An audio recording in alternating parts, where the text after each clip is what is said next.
तो यार आज की सेशन में हम डिस्कस करेंगे एक ऐसे सब्जेक्ट के बारे में जो सीए फाउंडेशन लेवल पर सबसे ज्यादा फेलियर्स नंबर को प्रोड्यूस करता है। You might be thinking sir ये पेपर नंबर 2 सच में सबसे ज्यादा फेलियर नंबर लाता है क्या? यस, 100% आंसर इसका यस है। अब जैसे जैसे सेशन में आप आगे बढ़ोगे आप ये रियलाइज करोगे, और स्पेशली जो बच्चे रिपीटर हैं उन्हें एक्चुअल में पता है कि बिजनेस लॉ वो सब्जेक्ट है। और मैं क्लियर कर दूं, यहां पे मैंने पेपर नंबर 2 लिखा है, दैट मींस मैं लॉ प्लस बीसीआर दोनों की बात कर रहा हूं।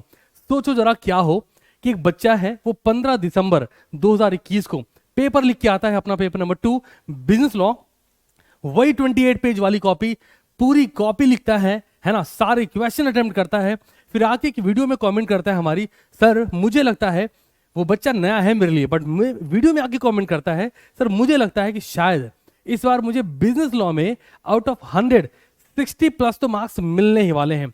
फिर रिजल्ट आता है और जब वो रिजल्ट देखता है तो उसने कॉपी यूज करी थी 28 पेज की, बट उसके रिजल्ट में उसको मार्क्स मिलते हैं 27। प्रॉब्लम ये नहीं है कि बिजनेस लॉ का पेपर बहुत टफ आया था, प्रॉब्लम ये है, मैं आप सब की बात कर रहा हूं, प्रॉब्लम ये है कि बिजनेस लॉ की कॉपी में क्या, कितना और कैसे प्रेजेंट करना है ये पता ही नहीं है। और ना पता होने के बहुत सारे रीजन है। इस सेशन के थ्रू मैं कुछ एक रीजन आपके सामने मेंशन करूंगा, एंड आई बिलीव कि इस पूरे सेशन का एक एक सेकंड आप बहुत ईमानदारी के साथ देखोगे। और हाँ, इस पूरे सेशन में क्या कुछ डिस्कस करने वाला हूं एक बार क्लियर कर देता हूं। दिसंबर 2021 के पेपर में क्या कुछ हुआ था पहले तो ये बात करेंगे। सेकंड नंबर पे आईसीआई का बिजनेस लॉ का पेपर चेकिंग पैटर्न क्या है, आज आप ये जानने वाले हो कि ICI paper number 2 business law की कॉपी को कैसे चेक करता है। सोचो जरा, आपको 27 मार्क्स मिले हैं, वो भी तब जब आपको बिजनेस लॉ का पेपर पैटर्न, अगर आपने सीटीसी क्लासेस पे देखा हो, हर अटेम्प्ट में बताया है और आज तक इंस्टीट्यूट उस पेपर पैटर्न के बियॉन्ड नहीं गया है। अगर मैंने बोला है क्वेश्चन नंबर 1 का ए पार्ट ये होगा तो है, अगर बोला क्वेश्चन नंबर 6 का बी पार्ट ये है तो है, आप जाके चेक कर लो, यूट्यूब पे सर्च करना business law paper pattern CTC classes December 2021 का जो पेपर पैटर्न बताया है वो वीडियो देखना, पेपर देखना और आके मेरे को बताना कि सर कोई एक क्वेश्चन भी इधर का उधर हुआ हो। वो भी तब जब बीसीआर में कम्युनिकेशन 8 मार्क्स का आता है, एक्टिव पैसिव 4 मार्क्स के, resume writing, precis writing, article sheet writing और साथ के साथ आर्टिकल राइटिंग साथ साथ अनसीन पैसेज 30 नंबर का पेपर प्रिडिक्ट ऑलरेडी होता है। उसके बावजूद बच्चा लॉ प्लस बीसीआर दोनों लिखता है और मार्क्स मिलते हैं 27, वो भी डिस्कस करेंगे। थर्ड नंबर पे पेपर में प्रेजेंटेशन कैसी होनी चाहिए, इसके लिए मैं आपको एक आंसर शीट भी दिखाऊंगा जो एक्चुअल में इस एक कॉपी दिखाऊंगा जहां पे गलती है और एक आंसर ऐसा दिखाऊंगा जो एक्चुअल में वैसा होना चाहिए। अकाउंट वाले से जो अकाउंट का सेशन दिया था ना आपको, उससे और अपग्रेड कर दिया इस बार। आगे बढ़ते हैं। एक सर्टिफाइड कॉपी ऐसी जहां पर आपको मार्क्स दिखेंगे 27 आउट ऑफ 100। सर मिस्टेक कहां है? आप ऑल इंडिया रैंकर्स के इंटरव्यू देख रहे हैं, आप ऐसी कॉपीज देख रहे हैं, हमने बहुत पहले सेशन बना रखे हैं जहां पर 86 मार्क्स 85 मार्क्स की कॉपी लॉ की आपको दिखाई है, तो सर्टिफाइड कॉपी आपको दिखी, आपको पता भाई 85 नंबर आए 100 में, हाँ आते हैं, बहुत सारे बच्चों के आते हैं। दैट डजंट मीन कि आपको बस वही देखना है, आपको ये देखकर ये पता लग जाने वाला है कि एक्चुअल में क्या मिस्टेक नहीं करनी जो इस कॉपी में हो रखी है।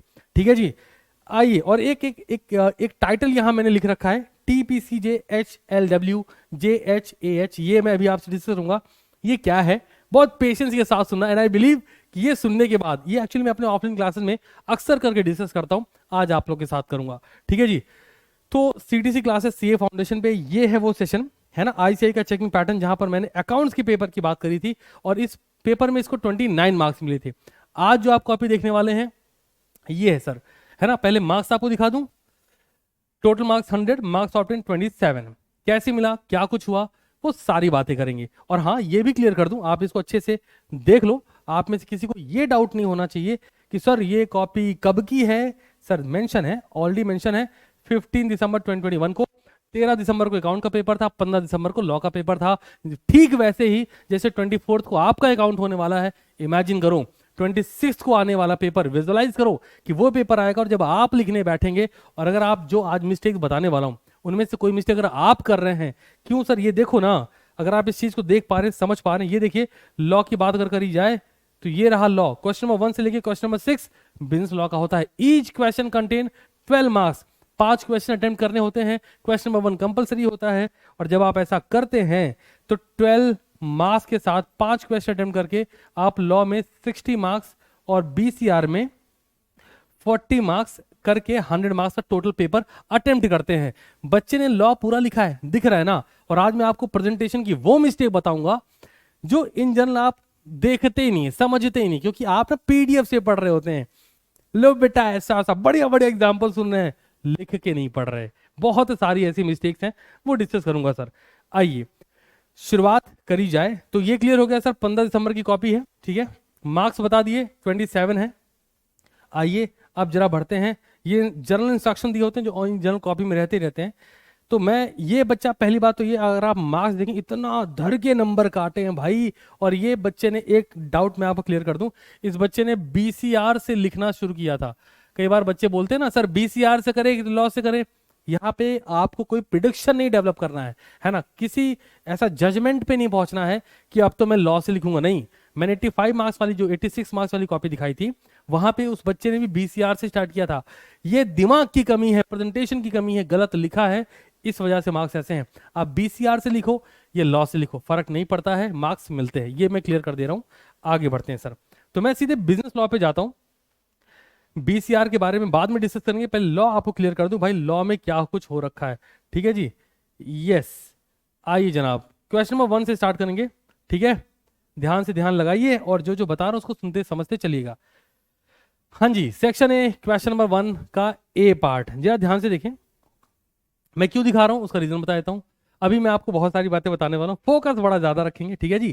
क्वेश्चन नंबर 1 का ए पार्ट, ध्यान से कैसे लिखा है बच्चे ने, बकायदा लिख रखा है। क्वेश्चन नंबर 1 ए, फॉल्स। बच्चा जजमेंटल है, या यू कही, ये बच्चे ने लिख रखा है फैक्ट। इसका मतलब इसने कोई वीडियो सीटीसी क्लासेस पे देख तो ली थी, जहां पर हमने बोला था कि भाई फैक्ट में देना है रेफरेंस, लेकिन ये हमने ऐसे नहीं बताया था, है ना। एनालिसिस कंक्लूजन दोनों एक ही साथ रख रखा है, अजीब बात है। प्रोविजन, फैक्ट, कंक्लूजन, कुछ ऐसी बातें कर रखी थी, बट स्टिल ये एक लिखा, उन्होंने कंक्लूजन वगैरह लिख दिए हैं, ठीक है। आगे बढ़ते हैं जरा। सेकंड, फर्स्ट का सी, मैं आपको दिखाना चाह रहा हूं, बहुत ध्यान समझेंगे। जो फर्स्ट का सी है, इसका क्वेश्चन पता है क्या है? पहले आप इसको बहुत ध्यान से सुनना और समझना इस चीज को कि बच्चे ने मिस्टेक करी कहां पे है। क्वेश्चन 1 का सी पहले आपको दिखाता हूं क्वेश्चन क्या है। और ये क्वेश्चन मैंने कहां से लिया है सर? अगेन आप इंस्टीट्यूट की वेबसाइट पे जाएंगे, सजेस्टेड आंसर में जाएंगे, दिसंबर 21 क्लिक करेंगे, ये रहा पेपर, ठीक है। क्वेश्चन 1 का सी पहले देखिए क्वेश्चन क्या है, ध्यान से देखिएगा। क्वेश्चन क्या है, ध्यान से देखो। A breach of a condition can be treated as a breach of warranty. Explain this statement as per relevant provision of the Sale of Goods Act 1930. 4 marks. Question समझ में आ गया कि ब्रीच ऑफ कंडीशन को breach of warranty कब treat कराता है, उसके provision बताइए। भैया का आंसर देखिए जरा, कंडीशन वारंटी में डिफरेंस क्या है, और फिर नीचे लिखते हैं the breach of condition party of institute ने चेक करा है। चेक करा है, क्या चेक करा है वो समझाता हूं। और पहले देखो मार्क्स कितने दिए, 1 का सी है ना, मार्क्स देखिए पहले आपको पता चलेगा। इधर देखना, 1 का सी कितने मार्क्स मिले भैया को? Out of 4 1 marks. क्यों? रीजन पता है क्या है? ये हमारा फेवरेट है, आइए मैं दिखाता हूं। रीजन क्या है? रीजन ये है सर, ध्यान से ध्यान लगाओ। रीजन क्या है इनका? रीजन ये है TPCJ HLW JHAH। क्या है सर ये? Student to ICI, D type of student, student to ICI। तुम पूछो चाहे जो, हम लिखेंगे वो जो हमें आता है। समझ रहे हो क्या? ICI, स्टूडेंट ICI से क्या बताना चाह रहा पता है? तुम पूछो चाहे जो, हम लिखेंगे वो जो हमें आता है। अब ICI भी लाइक, तुम लिखो चाहे जो, हम नंबर देंगे वो जो हमारा मन करेगा। और इस चक्कर में जहां पर 4 नंबर मिलने चाहिए थे, लेकिन भाई साहब को कितने मार्क्स मिले हैं? 1 नंबर। और इनके हिसाब से जिन्होंने कॉपी लिखी है, बड़ा शानदार लिखा है, पूरे डिफरेंस लिख के पूरा चमका दिए, 1 नंबर मिला है। समझ पा रहे हो? तुम पूछो चाहे जो, हम लिखेंगे वो जो हमें आता है। मतलब फर्क ही नहीं पड़ रहा क्वेश्चन क्या, क्वेश्चन की नीड क्या है, इनको फर्क नहीं पड़ता, ये अपने अकॉर्डिंग जा रहे हैं। एक बात और बता दूं, क्वेश्चन नंबर 1 के ए पार्ट में आप देखो 4 मार्क्स में से 3 मार्क्स दिए हैं, लेकिन अगर आप इंस्टीट्यूट का सजेस्टेड आंसर देखोगे ना, देखो ये इस तरीके से लिखा गया, जॉइंट प्रोमिसर को डिफाइन किया गया, any one of the joint promisor में be compelled to the perform. अभी रिसेंट के सेशन में ये टॉपिक कवर किया था मैंने, है ना। और इस तरीके से फ्रॉम ये देने के बाद आखिर में कंक्लूजन के पार्ट पे जाते हैं, और ये लिखा गया है conclusion thus total amount A can receive from C and D comes to 3,25,000। किस तरीके से आया वो वैल्यू बताई गई है। बट उसके बावजूद अगर ये ऐसे लिखा गया होता तो इनको 4 आउट ऑफ 4 मार्क्स मिलते। जब आप ये बोलते हो ना सर कैसे लिखना है हमको पता ही नहीं चलता सर, दादा सजेस्टेड आंसर काहे के लिए होते हैं। लेकिन एक बात और क्लियर कर दूं, इंस्टीट्यूट का साफ तौर पर कहना है, बहुत ध्यान समझिएगा, कि जो आप सजेस्टेड आंसर, कोई लोग इसकी एक और वीडियो बना रहे होते हैं, जो सजेस्टेड आंसर है और जो आपकी कॉपी चेक होती है सिमिलर नहीं होते। जो कॉपी चेकिंग प्रोसीजर बिल्कुल ही अलग होता है, उनको जो आंसर दिए जाते हैं वो बहुत ही डिफरेंट होते हैं। तो ये रीजन है कि आप, कई बार लोग बोलते हैं ना कि ये आंसर ऐसे नहीं लिखा फिर भी नंबर मिल गया है, दादा वो अलग प्रोसीजर है, ये अलग प्रोसीजर है। इंस्टीट्यूट की गाइडलाइन पढ़ना चाहिए, लोगों को पता नहीं होती, कुछ भी फेंक रहे होते हैं, है ना, वो स्कैम बता रहे होते हैं कि इंस्टीट्यूट की कॉपी चेकिंग में हुआ स्कैम। स्कैम नहीं हुआ है। इंस्टीट्यूट खुद कहता है सजेस्टेड आंसर ये जो हम प्रोवाइड कर रहे हैं और जो आंसर शीट आपने लिखी है उसकी जो चेकिंग हो रही है, दोनों में डिफरेंस होता है ना। तो इसको रिलेट करने की जरा भी कोशिश ना करें। आगे बढ़ते हैं सर। चलिए 1 का सी हो गया। अब यहाँ पे 1 के बी पे अगेन देखें, स्टेप जो आप बोलते हैं ना, स्टेप नंबर मिलते हैं कि नहीं, देख लीजिए 1 सी स्टेप 1 मार्क्स दिए गए हैं सर। ठीक है जी, आगे बढ़ते हैं सर। और आइए, एक्चुअली मैंने इस तरीके से ड्राफ्टिंग कर ली है कि भैया ने कहाँ कहाँ क्या क्या मिस्टेक कर रखी है ना। आपको लगता होगा जब कोई सेशन आता है आपके सामने ऐसे ही आता, ना ना ना ऐसे नहीं आता, बहुत सारे एफर्ट होते हैं। ये जो सेशन था आपका अकाउंट्स वाला, जिसको 13,000 से ज्यादा बच्चों ने देखा है, आपके सबके कमेंट्स आए तो हमें लगा ठीक है लॉ का सेशन भी प्लान करते हैं, है ना। और जो बता रहा हूं बहुत ध्यान से सुनते चलिएगा। अब यहाँ पे क्वेश्चन है, मैं वो भी दिखाना चाहता हूं आपको, ध्यान से देखिए। क्वेश्चन नंबर 3 पार्ट बी, हाँ जी हाँ जी हाँ जी, पार्ट बी का फर्स्ट। अब यहाँ पे देखिए again fact, reference, analysis, conclusion, 4 point क्यों लिखे हैं बच्चे ने पता नहीं, इतनी ज्यादा रिक्वायरमेंट होती नहीं। कोई सेक्शन कहीं कुछ नहीं लिखा हुआ है, समझ रहे हो कि बेटा तुम्हें सेक्शन लिखने की जरूरत नहीं। काहे, बिजनेस का पेपर है कि बिजनेस लॉ का पेपर है, क्यों नहीं जरूरत है। चलो फाउंडेशन में बच के निकल जाओगे, इंटरमीडिएट में क्या करोगे। मुझे तुम्हें कोर्स नहीं बेचना, मैं तुम्हें ये बोल दूं कि बेटा तुम्हें सेक्शन लिखना पड़ेगा अगर नंबर ज्यादा चाहिए। नहीं चाहिए कोई दिक्कत ना है, ना तुम सेक्शन लिख रहे हो ना केस लॉ का रेफरेंस दे रहे हो। रेफरेंस देखो जरा भैया के, रेफरेंस लिखा है केस लॉ का आता पता नहीं है, बस कहानी लिखी जा रही सर। और जब कहानी लिखी जाती तो नंबर ऐसे होते हैं, है ना। एक क्वेश्चन और दिखाना चाहता हूं आपको, बड़ा ही अल्टीमेट है। 4 नंबर का क्वेश्चन है, 1 नंबर मिले, क्वेश्चन नंबर 6 का पार्ट है ये। ठहर जाओ, पहले इधर देखते हैं, यहाँ देख लीजिए आप 1 के में क्या मार्क्स मिल रखे। ठीक है, 1 का सी आपको दिखाई दिया। आइए 2 नंबर क्वेश्चन देखते हैं। भैया ने 2 वाला स्किप मार दिया था, एक क्वेश्चन छोड़ सकते हैं बेसिकली। 3 नंबर क्वेश्चन में 6 मार्क्स में 2 मार्क्स मिले। थर्ड का ए, ये देखना बनता है ना, थर्ड का ए। अब पहले देखिए थर्ड के का क्वेश्चन क्या था, पहले ये पता हो ना हमको, तब तो मजा आएगा। ठहर जाओ भैया, ठहर जाओ। इंस्टीट्यूट की वेबसाइट ओपन है सर, वहीं से आपको दिखा रहा हूँ डायरेक्ट। थर्ड का ए, ओके। क्वेश्चन देखिए पहले, क्वेश्चन की नीड क्या है, define partnership, okay, and name the essential element for the existence of partnership as per the Indian partnership 1932, explain any 2 such element in detail. इस क्वेश्चन को 6 marks दिए गए हैं, नॉट 6 मार्क्स, 3 मार्क्स दिए गए हैं। हाँ 6 मार्क्स है भाई साहब, 6 नंबर। और 6 नंबर में साफ तौर पे लिखा है 3 + 3। पहले आप वो डिसाइड करेंगे, फिर आप 2 एलिमेंट को एक्सप्लेन करेंगे तो 3 नंबर मिलेंगे।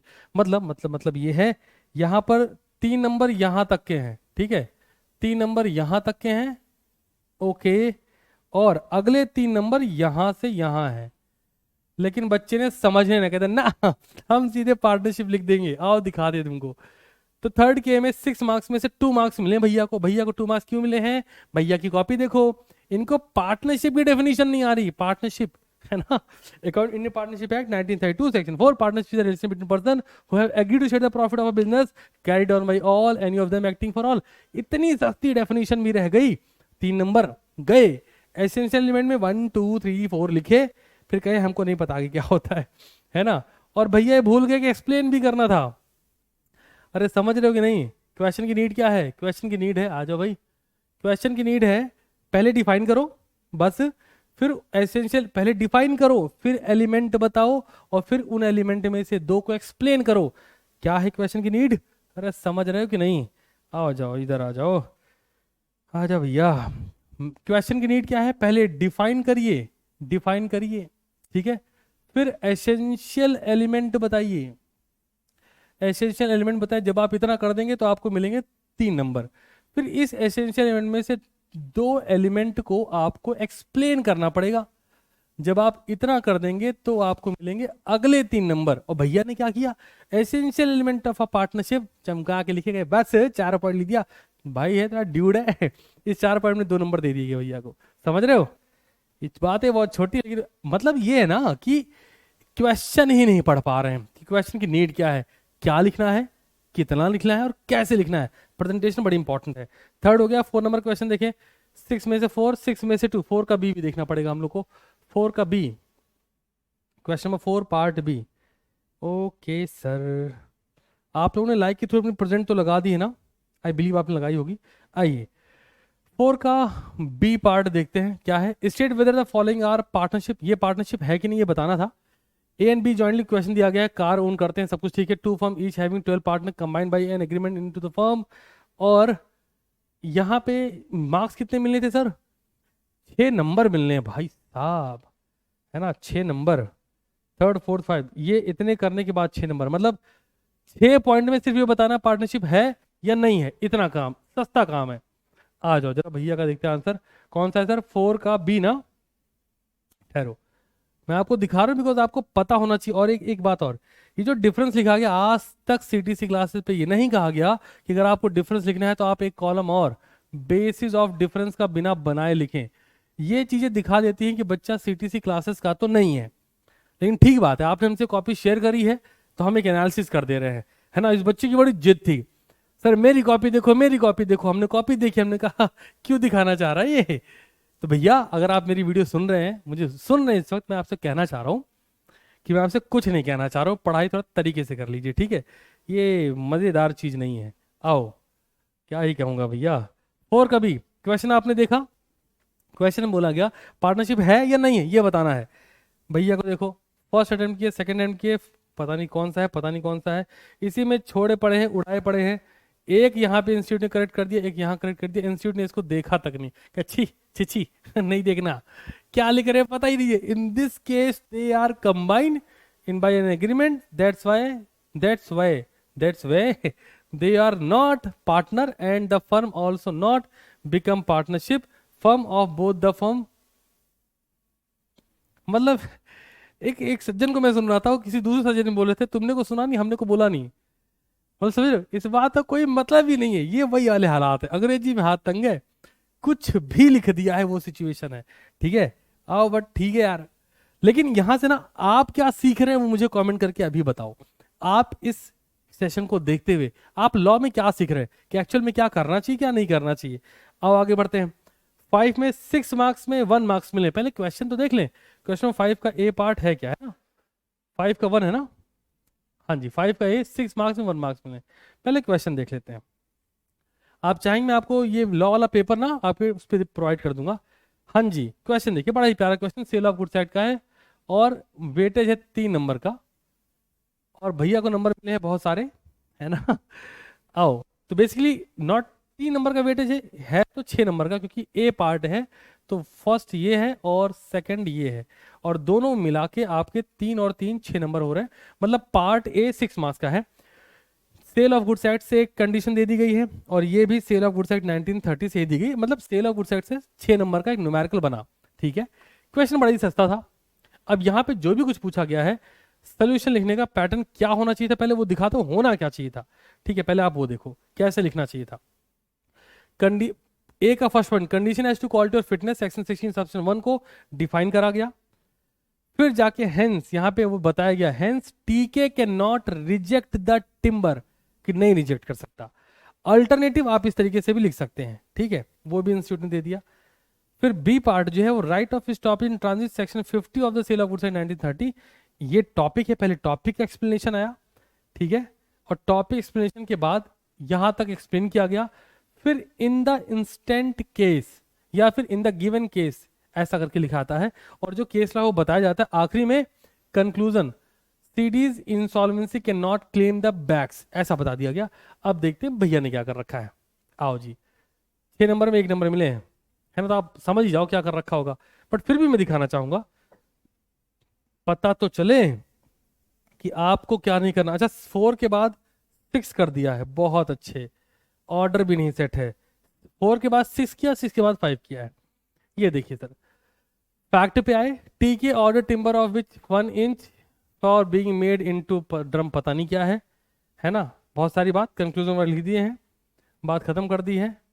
इधर आए, पेज ही छोड़ दिया है, स्टेप 2 गए ही नहीं भैया, तो बात ही खत्म हो गई है।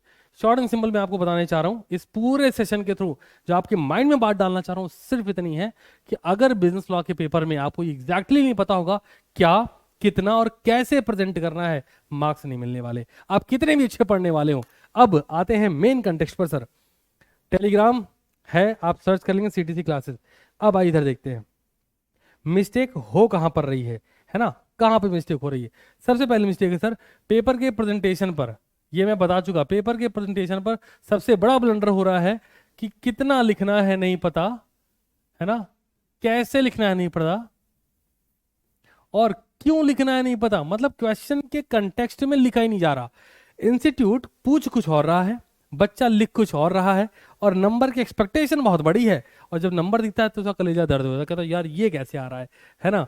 दूसरा, वेटेज ऑफ क्वेश्चन को तो ताक पे रख दिया है, देख ही नहीं रहे कि भैया पेपर में 2 मार्क्स 3 मार्क्स 4 5 6 7, ये जो मैंने लिखा है ये हवाबाजी नहीं है, इतने ही मार्क्स की क्वेश्चन आते हैं, आप पेपर उठा के चेक कर सकते हैं। तो अगर 2 नंबर क्वेश्चन आ रहा है वहां पे 2 नंबर के अकॉर्डिंग वेटेज लिखा जाए, 6 नंबर क्वेश्चन 6 नंबर के अकॉर्डिंग लिखा जाए, लेकिन नहीं। और आखिर में ये जो लाइन है सर आपके लिए, ये स्टूडेंट आईसीआई से कह रहा है, दिल से कह रहा है, तुम पूछो चाहे जो, हम लिखेंगे वो जो हमें आता है। अब आपने इस पूरी कॉपी में क्या मिस्टेक फिल्टर करी है, और आपको क्या लगता है कि इस बच्चे ने क्या क्या मिस्टेक कर रखी है, वो आप कमेंट में बताएं, और आप अपनी सजेशन कि आप कहां पर इंप्रूव कर रहे हैं वो भी कमेंट करके मुझे जरूर से बताइएगा, सो दैट मैं पेपर नंबर 3 और पेपर नंबर 4 के बारे में भी जरूर से कुछ प्लान कर पाऊं। अगर आपका फीडबैक जैसा अकाउंट में शानदार था, और मैंने बोला था अगर आप अकाउंट के कमेंट सेक्शन में भर के कमेंट करते हैं, है ना, रिगार्डिंग मुझे पता तो होना चाहिए आप being a citizen, diehard citizen, आप एक्चुअल में क्या मिस्टेक को फाइंड आउट कर पा रहे हो, और आपने यहां लिखना है, अपनी कॉपी में भी लिखना है, सो दैट एग्जामिनेशन में वो चीजें ना हो। और मैं वापस क्लियर कर दूं, एग्जामिनेशन में जाके इसको मत सुधारना, अपनी प्रिपरेशन में डेली बेसिस वाली जो प्रिपरेशन है ना, वहां पे इसको रेक्टिफाई करो, प्रिपरेशन में बेहतर कर दो, एग्जामिनेशन बेहतर हो जाएगा, रिजल्ट खुद ब खुद बेहतर हो जाएगा। तो मुझे कमेंट करके जरूर से बताना। बाकी मिलूंगा शाम 7 बजे। That's all from my side for today. I hope आपको अगेन एक होप दे पाया हूं कि बिजनेस लॉ की कॉपी या बिजनेस लॉ के पेपर से भी डरना नहीं है, प्रिपरेशन को स्टैंडर्ड पे रखना है। प्रिपरेशन शानदार, समझ रहे हो, पेपर अपने आप कमजोर हो जाएगा, प्रिपरेशन कमजोर, पेपर बहुत शानदार हो जाएगा। चलो यार, thanks so much for watching this video till the end.